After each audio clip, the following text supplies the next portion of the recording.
Live and local. Allen Stiles on Sactown Sports. 11 o'clock, and you hear the music. Put me in, Coach. I'm ready to play, which means we are joined, as we are every Tuesday, by Coach Eric Martins, third base coach for the Athletics. Coach, thank you so much for joining us. Happy Tuesday. Tuesday, you got it. Good to be here. Joining us is Coach Eric Martins, third base coach for the Athletics, as the A's are out there in Minnesota. So you're in Minnesota, Coach. Look, I know they got the Mall of America. Is that where it started? Maybe I know they have a really big state fair that might be over already. What you doing out there in Minnesota, man? Well, I had plans, man. I actually like Minnesota. Cool little city, man. I was going to we had an off day here. Well, technically an off day here yesterday. And I was going to go to Paisley Park, which is Prince's home and studio and stuff like that, and go take a look. You know, this is home of Prince. So right. If you're a music guy, you got to appreciate what he did. But we had some technical difficulties with our plane on Sunday, and we weren't able to get out here on Sunday. So we had to travel yesterday on our off day to get here. So we didn't get in until probably about 4:30. So it was like chilled out for a little bit, went and had some dinner, and we're back at it now. So, but I actually like Minnesota. Cool little city. It's not bad. All right. Yeah. Well, I'll put on the list. I'll put some respect on Minnesota's name. Well, Coach, a lot of people are putting respect on Jacob Lopez's name, who he has thrown 24 consecutive scoreless innings, the first Athletics pitcher since 2002 to have 4 consecutive scoreless starts. What are you seeing from him? The moment doesn't seem to be too big. We talk so much about the hitting whenever we have you on, and we'll get to that as well. But from the pitching standpoint, what are you seeing from Lopez? Well, he's attacking the zone. He's throwing strikes. He's funky. The angle that he brings, is kind of crossbody and then slings it from a different angle, and that thing causes fits for lefties and righties. So, I mean, the big thing for him is just throwing strikes. He's got good stuff. Yeah. He makes them put the ball in play. Plus, he strikes guys out. So, I think earlier in the year he was still trying to feel his way around. I know his first outing with us was out of a long relief out of the bullpen, and it took him some outings to kind of settle in, but now he's kind of settled in and he's attacking the zone, and he's giving us a chance to win every time he takes him out. Talking to Coach Eric Martins, third base coach for the Athletics. Now, Coach, I have specific types of guys, okay? We've never met in person, and I've been meaning to get out there, by the way, before this is all said and done. But I'm how do I put this? I'm not the tallest guy in the world, Coach, okay? So when I see fellow players that are not running around at 6'2", 6'3", whatever it is, I gravitate to them. I always have. And on top of that, what is going on with Colby Thomas, who had 2 home runs? Kyle has this written in, Allen's type of guy, 5'10" outfielder from Mercer, 3rd round pick. Number one, I love to hear that. And y'all have another one I saw running around as well, and I love him. But number 2, what's going on with the A's farm system? Every week you bring up a new rookie. It's a home run. It's just for fun. Just for fun. What is happening with the farm system, and specifically Colby Thomas, the newest rookie, to come up and just say, "Oh, MLB pitching, not a big deal to me." I mean, that just goes back and give all the credit to the scouts and the scouting department. Bringing these players in. I have a soft spot for them because that was me years ago, when I scouted and tried to help this organization bring players like Matt Chapman and stuff like that. So, I mean, it's a testament to them of being able to get us players like Nick Kurtz, Jacob Wilson, Kobe Thomas. I mean, the list goes on. So with him, I mean, he was always a guy that had some tremendous power. You know what I mean? He's not, like you said, he's not very tall in stature, but this guy's strong. I mean, and when he takes a swing, you see it. He lets it fly, and so now I think he's made some adjustments with the hitting coaches about shortening his swing and being a little bit more direct to the ball, because all he needs to do is touch it. I mean, this kid is uber strong. He's uber athletic. He can run. He can throw. So it's good to see him have success. I know it was like Kurtz. He struggled a little bit early, but we gave him opportunities to play, and he started to capitalize on those. And I think that's what Kobe's doing right now. Coach, I just saw, by the way, that the shortstop, Leo DeVries, that you traded for in the Mason Miller deal got pulled up to Double-A. Apparently, he's been mashing.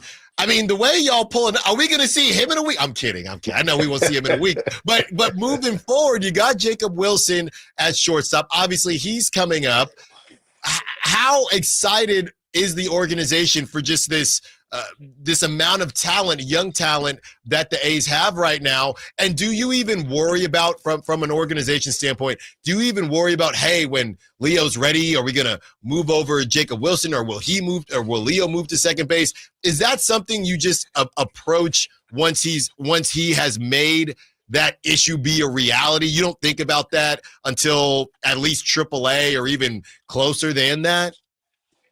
Yeah, I mean, I hope that's a problem we have soon. Mm-hmm. You know what I Yeah, mean? I mean, that's a good problem to have when you start collecting this amount of talent and you're starting to figure out how you're going to play them and what positions and move who and put, place this person here. So that's a good problem to have. It's a better yeah, problem than having to like, okay, who can we bring to fill in this spot where we're short and we're right. not even sure if he could do it. So I mean, it's exciting. It's exciting to see Leo get up to Double A and see what he could do there. Uber talented. I've seen a little bit of his video and watched him offensively and defensively, and you can see why he's like third ranked prospect in all of baseball. So, it's one of those things like, okay, right, we continue to do what we're doing here and getting better as a team, and then we start adding more talent like that, then we begin to take off and do the things that we're supposed to be doing. Talking to Coach Eric Martins, third base coach for the Athletics. Coach, I saw this yesterday. Did you happen to see what Lawrence Butler said? He was doing an interview. I don't know if he's going to get fined, but he was talking about the umpire. Did you see what he said? Did you say it? Hey, look, man, it's your money, but you got to be careful with this stuff. Hey, he's going to say what he wants to say and he's going to speak his mind. So if that's what he wanted to say, that's what he wanted to say.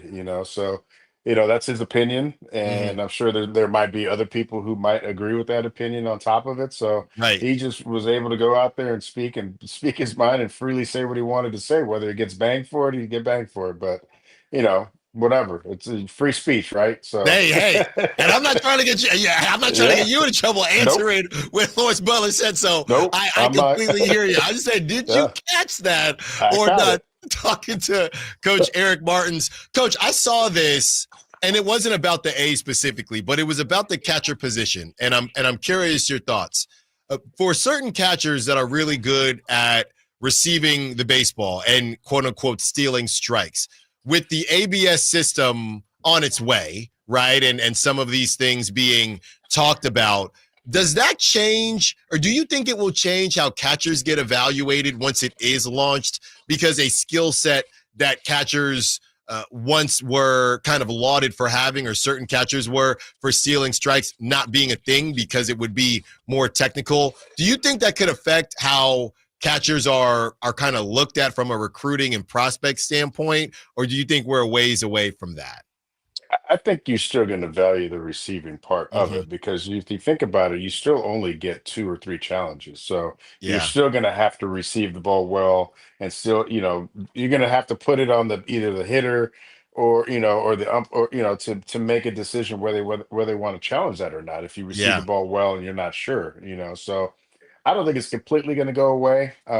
There's always you always want to have a good receiving catcher anyway to help the pitchers out, excuse me, in the zone. So it maybe a little bit, Mm-hmm. right? But you're just not going to have guys out there that are clunkers and are not just going to be able to catch and just knock it down and just hope that the ABS calls it a strike. Because we're not even going to be there yet, right? You still Right. have the challenge system, and you're only going to get two or three per game, and so you're still going to need to be able to steal some strikes when guys aren't sure if they want to challenge or not. So. Yeah. Yeah, talking to Coach Eric Martins, third base coach for the Athletics. So, Coach, we already discussed you're out there in Minnesota. Minnesota, a team that surprised a lot of people with a bit of a fire sale at the deadline. What are you excited to see from your team tonight and throughout the rest of the series?